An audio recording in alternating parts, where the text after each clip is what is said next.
n'a pas laissé grand chose aujourd'hui sur la piste.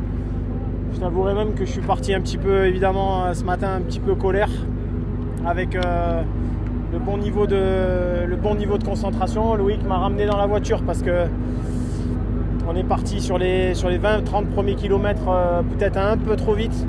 On a commencé à sauter les dunes et à sauter par-dessus tout le monde. Donc il m'a dit ça finira pas si on reste sur ce rythme-là. Il a bien fait. Parce que on avait plein d'essence, il y avait plein de trucs. On avait pris une pression de pneus très très basse pour les dunes. On a attaqué très fort, on a poussé. Mais bon, franchement celle-là il me la fallait parce que ça fait vraiment du bien.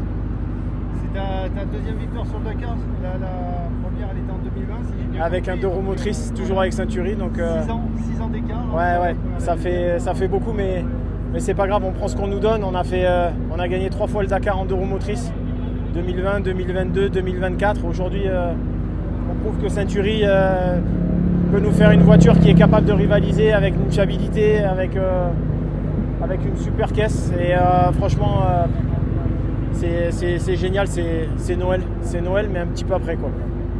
Adrien Van de Veren a gagné en moto, tu gagnes en auto, donc c'est la journée des Français. Clin d'œil de l'histoire, c'est l'anniversaire de la mort de Thierry Sabine, c'était il y a 40 ans, qui a créé ce rallye. Il y a un peu d'émotion par rapport à ça, ouais. Pour toi, par rapport au Dakar, ce que ça représente dans ta carrière. Déjà, je félicite Adrien parce que je sais qu'il a eu un Dakar difficile, enfin pas comme il aurait souhaité. Maintenant, de revenir, c'est un champion, de revenir et de gagner une étape aujourd'hui, il marque qu'il fait partie des plus grands motos.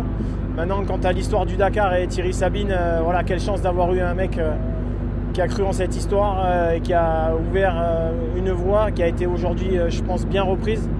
J'ai l'habitude de dire aujourd'hui qu'on a notre Thierry Sabine des temps modernes avec David Castera. Je crois qu'on peut lui tirer un grand coup de chapeau aussi. Et voilà, je suis vraiment fier de tout ça, vraiment fier de mon navigateur et du boulot qu'on a fait toute l'année pour en arriver là, avec toute mon équipe, ma famille, mes petites femmes à la maison avec mes filles. Et franchement, je suis très heureux de tout ça, vraiment très heureux de tout ça. Et demain, il va falloir ouvrir. Bah, c'est pas un problème, c'est vraiment pas un problème. On est content d'ailleurs. Bon, il reste 3 journées, qu'est-ce qu'on peut espérer pour toi là, au classement général?